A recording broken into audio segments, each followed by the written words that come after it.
nas decisões relativas a eventuais condenações de parlamentares. Quem é que vai decidir a perda do mandato? Ou a mesa ou o plenário. O ideal é que o aluno, quando for prestar o vestibular e eventualmente fazer sua matrícula, busque se informar junto à universidade, junto aos próprios colegas, sobre o histórico daquela instituição de ensino. Independentemente de ser obrigatório, você votando está contribuindo para a evolução do Estado. E o Código veio para especializar essa matéria, tratando o consumidor realmente como alguém que é, vamos dizer assim, um tanto quanto menor nessa relação de consumo e precisa de uma proteção especial.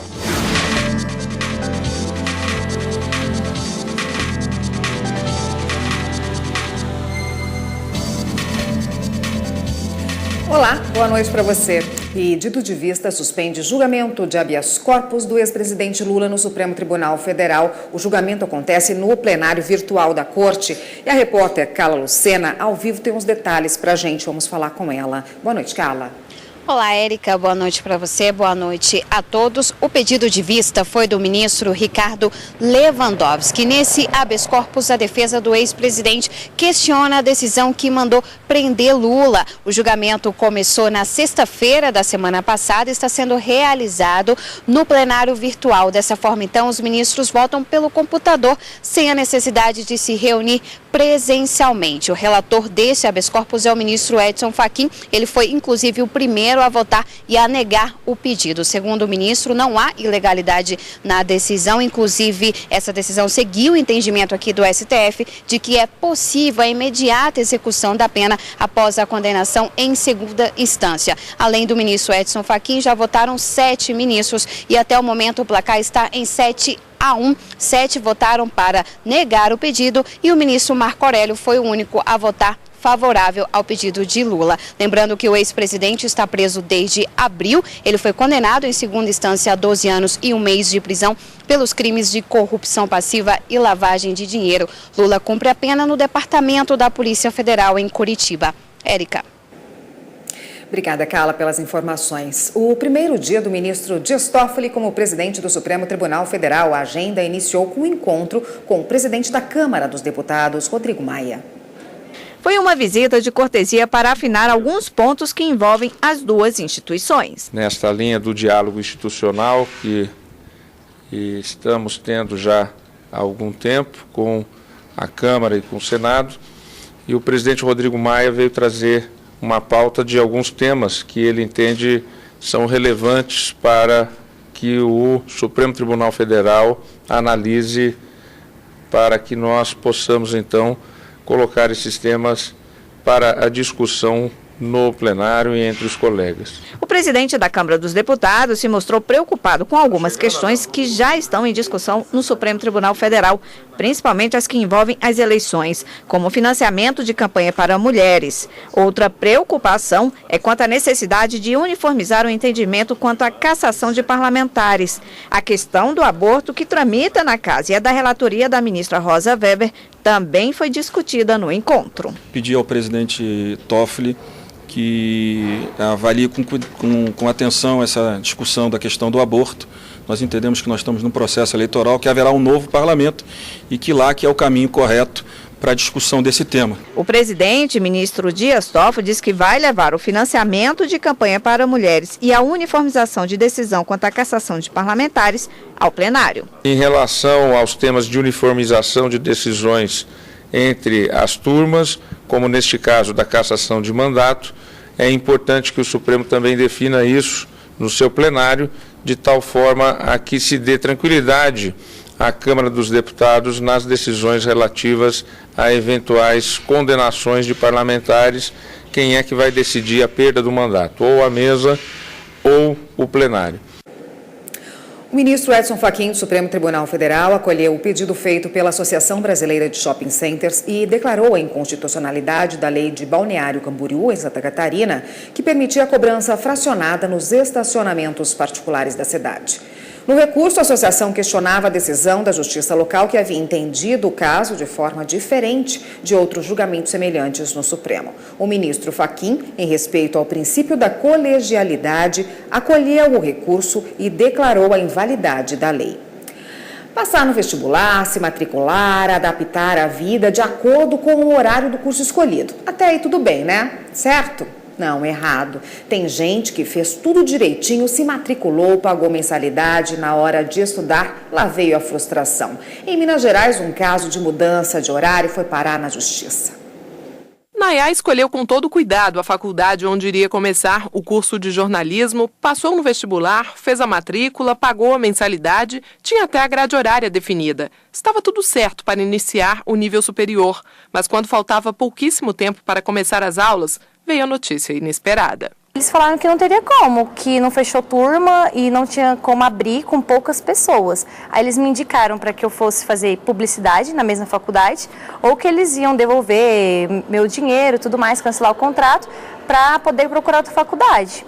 E aí foi nisso que eu tive que ir no desespero procurar outra universidade, porque estava fora dos meus planos. Então o meu pai me acompanhou muito nisso, então ele vinha comigo, saía do trabalho mais cedo para me acompanhar nas outras faculdades, aí uma não fechava a turma, então foi muito desgastante e frustrante. Ela optou pela devolução do dinheiro, mas ficou frustrada com a situação. Me senti muito lesada, assim, porque eu na época era muito nova, então eu não entendia, mas o meu pai mesmo ele ficou muito bravo, porque ele falou, poxa, eu corri atrás do dinheiro para pagar a mensalidade, eu fechei o contrato, demandei um tempo para isso, e aí, por que a faculdade não me avisou antes? A faculdade podia ter avisado, olha, tem pelo menos a possibilidade de não abrir uma turma. Há outros alunos em situações iguais ou até piores. Em Minas Gerais, um estudante recorreu à justiça para garantir o direito de concluir o nível superior no horário para o qual prestou vestibular e se matriculou. Ele estava prestes a começar o 6º semestre do curso de administração de empresas quando a faculdade alterou unilateralmente o horário de aulas, transferindo os alunos do turno matutino para o noturno. Inconformado, ele procurou o judiciário. Já em primeira instância foi assegurado o direito do estudante de continuar no período da manhã. A instituição de ensino recorreu ao TRF da primeira região, mas por unanimidade, a 5ª turma do tribunal negou o recurso de apelação e manteve a sentença. O relator desembargador federal Souza Prudente destacou que a alteração de horário priva os estudantes do acesso à educação, pois tendo ingressado em determinado curso e turno, os alunos já agendam compromissos regulares diários condicionados ao período contratado. Este advogado orienta sobre os cuidados que podem ser tomados para evitar casos como estes. O ideal é que o aluno, quando for prestar o vestibular e eventualmente fazer sua matrícula, busque se informar junto à universidade, junto aos próprios colegas, sobre o histórico daquela instituição de ensino. Mas quando esse tipo de situação ocorrer, o ideal é que o aluno, sim, busque contato com a instituição para tentar solucionar a questão da forma mais razoável possível. Pensão alimentícia é um direito garantido ao menor. Ao analisar um caso, o STJ entendeu que a ação de alimentos não pode ser arquivada mesmo quando o autor não comparece à audiência de conciliação. As audiências de conciliação são um mecanismo de solução de conflitos com o aval das partes e segue um rito diferente de uma audiência de instrução, como explica essa advogada. Na audiência de conciliação é uma tentativa entre as partes e o conciliador ou conciliadores, de resolver o litígio ali. Oportuniza as partes que são ouvidas pelo conciliador, em conjunto ou separadamente, para tentar uma melhor situação, uma melhor solução para o litígio. Não tendo a conciliação sendo frustrada, o processo segue seu rito normal. Baseada nos princípios da legalidade, do acesso à justiça e da vedação às decisões surpresas, a 3ª turma do STJ determinou o prosseguimento da ação de alimentos, que havia sido arquivada depois de o autor faltar à audiência de conciliação. O juiz de primeiro grau entendeu que a ausência seria equivalente ao abandono de causa e determinou a extinção sem resolução de mérito. Mas o Tribunal de Justiça de Minas Gerais considerou que a consequência jurídica adequada seria o arquivamento e não a extinção do processo. O autor da ação recorreu ao STJ. A ministra relatora, Nancy Andrighi, explicou que o Tribunal Estadual instituiu o Programa de Incentivo de Conciliação, mas destacou que o procedimento é diferente daquele previsto pela Lei de Alimentos, a 5.478, que estabelece que o réu deve ser citado para a realização de audiência de conciliação, instrução e julgamento, com tempo suficiente, inclusive, para apresentar a sua contestação. Caso não haja acordo entre as partes, será dada sequência à fase instrutória. Você não comparecer a uma audiência de conciliação, não há previsão legal de penalidades, bem como não significa que você está desistindo dos alimentos pleiteados. Em seu voto, a ministra considerou a diferença entre os ritos previstos na lei e na norma interna da Corte Estadual e que, portanto, a ausência do autor demonstra o seu desinteresse por conciliar, mas não pelos alimentos pleiteados na petição inicial e, por isso, não pode ser decretado o arquivamento do processo. A turma acolheu o recurso especial e a ação voltará para prosseguimento em primeira instância. O 9º Congresso Brasileiro de Gestão do Ministério Público terminou hoje em Brasília. O evento, que acontece todos os anos, teve como focos o combate à corrupção e a transparência nos debates políticos. No discurso de abertura, a Procuradora-Geral da República, Raquel Dodge, reforçou o dever do Ministério Público de investigar, garantindo sempre a proteção dos direitos humanos. Os ministérios públicos também têm o poder-dever de investigar. Maior o poder, maior o dever. Maior a exigência de integridade para respeitar direitos. Isso nos remete ao necessário diálogo com os direitos humanos.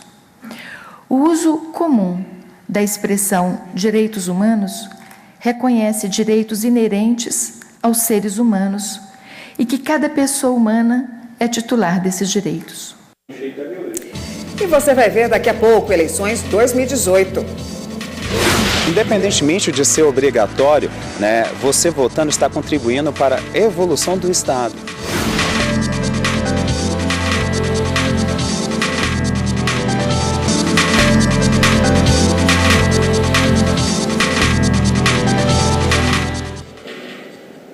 Falta pouco para as eleições. Para a maioria, é dever de cidadão ir às urnas. Mas o voto é facultativo em alguns casos, para quem tem entre 16 e 18 anos incompletos e para os maiores de 70. Os analfabetos também estão dispensados da obrigatoriedade de votar.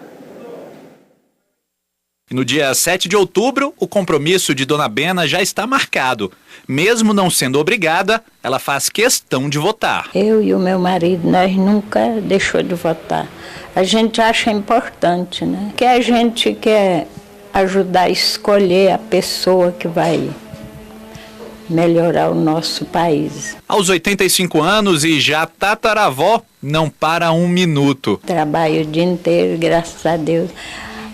Aí eu fui ali no colégio, me matriculei, fiz uma inscrição e estou fazendo zumba. O voto é facultativo para quem tem mais de 70 anos, como Dona Bena, para quem tem entre 16 e 18 anos e para os analfabetos. De acordo com o Tribunal Superior Eleitoral, pouco mais de 1.400.000 pessoas têm entre 16 e 18 anos incompletos.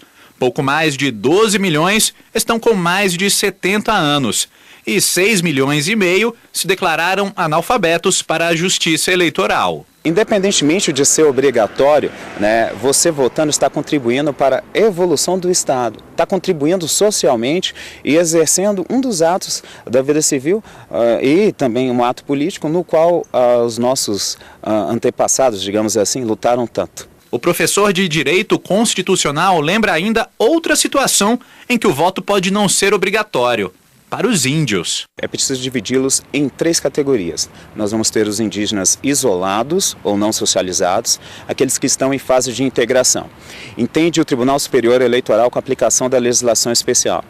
Eles podem votar, ou seja, o voto é facultativo, desde que falem a língua portuguesa. E nós temos a 3ª categoria de indígenas, que são aqueles socializados. Aí os socializados têm CPF, têm carteira de identidade e têm um alistamento eleitoral. Então, para eles, o voto é obrigatório. O Brasil tem hoje mais de 30 mil pessoas na fila do transplante, pacientes que aguardam por um simples gesto, a doação de órgãos. Para incentivar esse ato que pode salvar muitas vidas, durante todo este mês uma campanha nacional está alertando sobre a importância de ser um doador. Em 2016, o Brasil registrou o maior número de doadores da história, foram 2.983. O número é 5% maior em comparação a 2015. Apesar desse aumento, a fila de espera de quem aguarda um órgão ainda está longe de ter fim.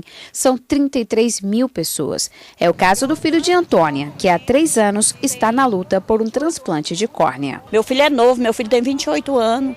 Meu filho tem tudo pela frente e eu vejo ele cegando. Perdeu já um olho praticamente, o outro, e nada acontece. De janeiro a julho deste ano, um pouco mais de 4 mil transplantes de órgãos foram realizados no país. Rim, fígado e coração estão entre as principais cirurgias realizadas. Já córneas, que são tecidos, foram mais de 7 mil transplantes. Durante todo este mês, o Ministério da Saúde promove a campanha Setembro Verde para falar da importância da doação de órgãos. Para ser um doador ainda em vida, não é difícil, basta estar saudável. Transplantes de parte do fígado ou do pulmão para um parente doente são permitidos, mas se a doação for para alguém de fora da família, é necessária autorização judicial. A doação e o transplante, eles na verdade dependem da população. Quem faz, quem autoriza uma doação é a população. E essa doação autorizada retorna à população em transplantes, em vidas que vão ser salvas. Já nos casos de doações após a morte, apenas a família pode autorizar segundo prevê a legislação. Por isso, os médicos alertam que é fundamental conversar em vida sobre o desejo de ser doador. Carla já tem feito isso. É bom sempre informar a família, né? Porque eles têm que estar cientes também. E dar oportunidade para outras vidas, né? Nascer dentro de um presídio e passar os primeiros meses de vida cumprindo pena junto com a mãe condenada. Essa é a realidade de centenas de crianças nas prisões brasileiras.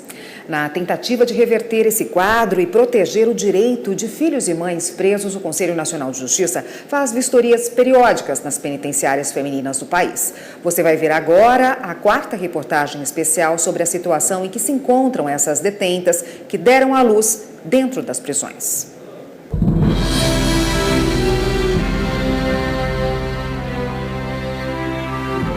Daiane não quis mostrar o rosto. Durante a gravidez, ela conta que foi presa 3 vezes. Agora, está preocupada com o destino da filha, que deve nascer nos próximos dias e passar os primeiros 6 meses de vida na prisão. Penso, ela nascer, eu pegar a sentença nesse tráfico e ela ter que ir embora e eu ter que ficar aqui, vai ser difícil. O Cadastro Nacional de Presas Grávidas e Lactantes do Conselho Nacional de Justiça revela que 248 mulheres gestantes e 163 em fase de amamentação estão encarceradas no Brasil. E para que mães e filhos tenham direitos respeitados, o CNJ passou a monitorar as unidades prisionais femininas. A ideia do Conselho Nacional de Justiça é padronizar o atendimento e a custódia das presas grávidas e daquelas que estão amamentando. Tudo para garantir direitos básicos de mães e filhos.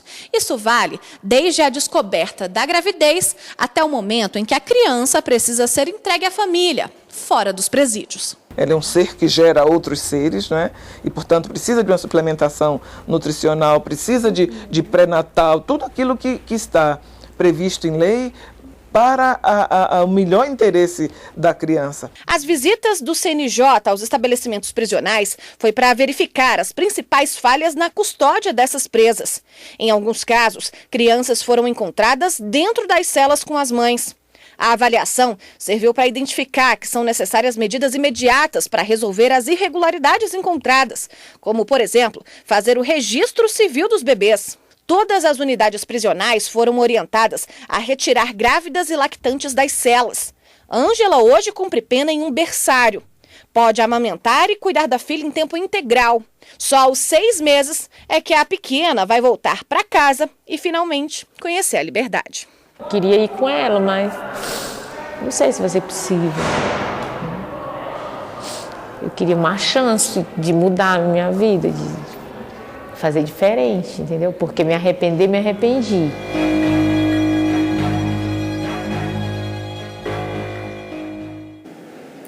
E você vai ver a seguir os avanços nas relações de consumo em 28 anos do Código de Defesa do Consumidor. O Código veio para especializar essa matéria, tratando o consumidor realmente como alguém que é, vamos dizer assim, um tanto quanto menor nessa relação de consumo e precisa de uma proteção especial.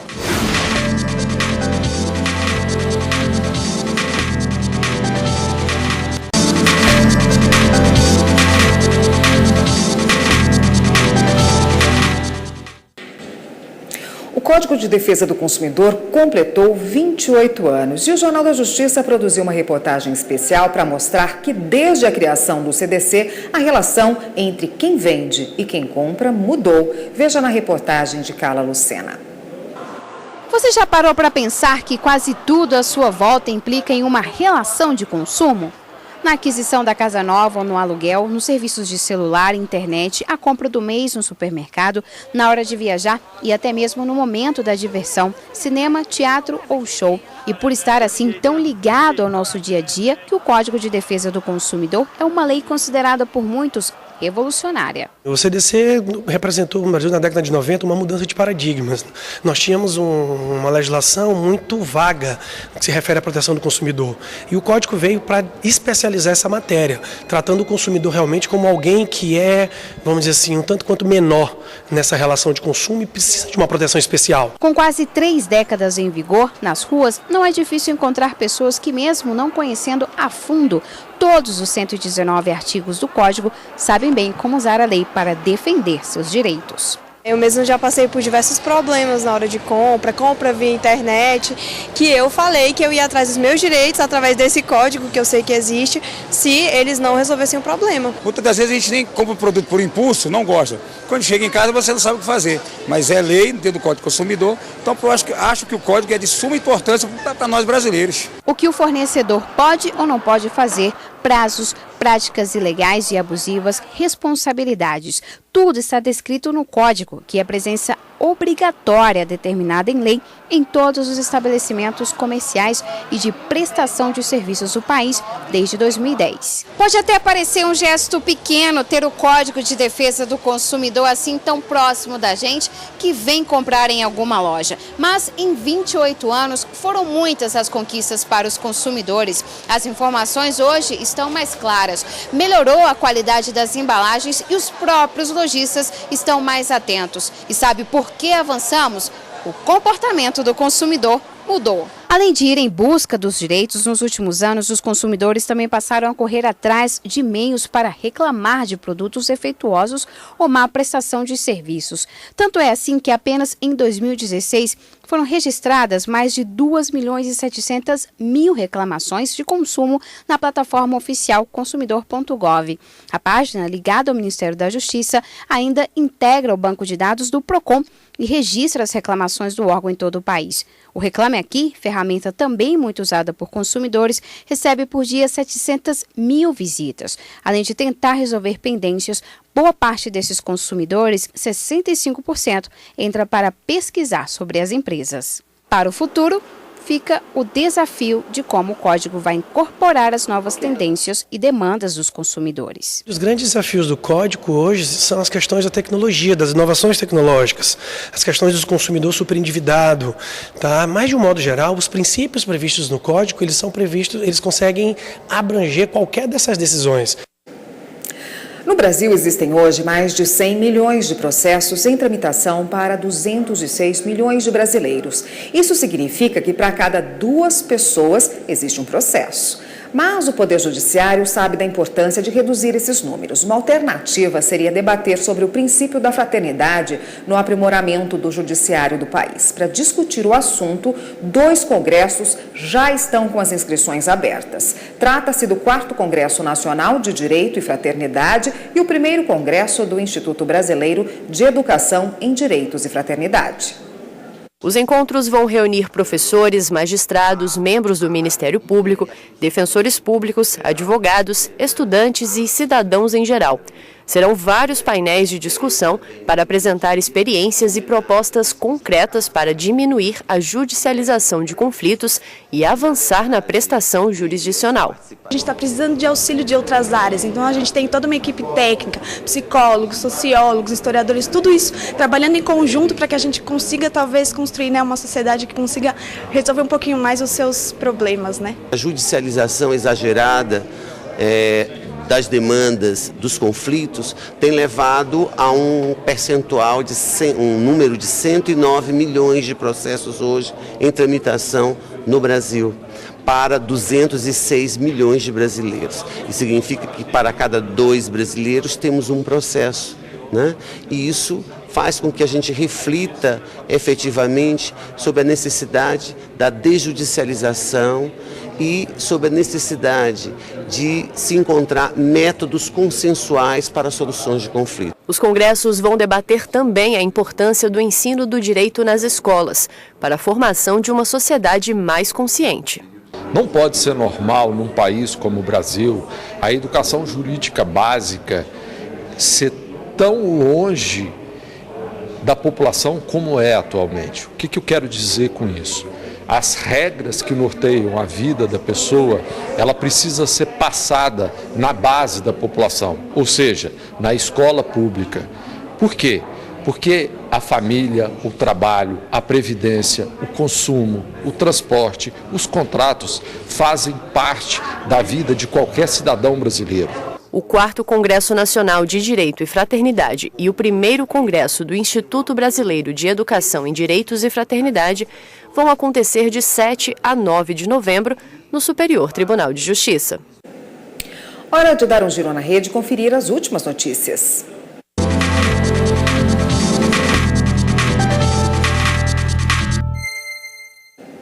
Vamos então à redação do Jornal da Justiça falar com a repórter Viviane Novaes, que tem as novidades hoje para a gente.